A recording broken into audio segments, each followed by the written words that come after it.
मस्ताना है छोटकी गाबा निकल गाना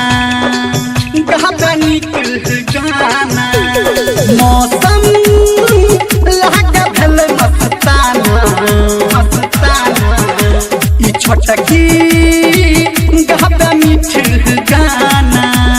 बिटिया के संग में बबितिया हो मुनिया के संग में दुनिया हो सब माट थोपे छे खेत में कदबा कटे धान रोपे छे धान रोपे छे हो धान रोपे छे छौरी धान रोपे छे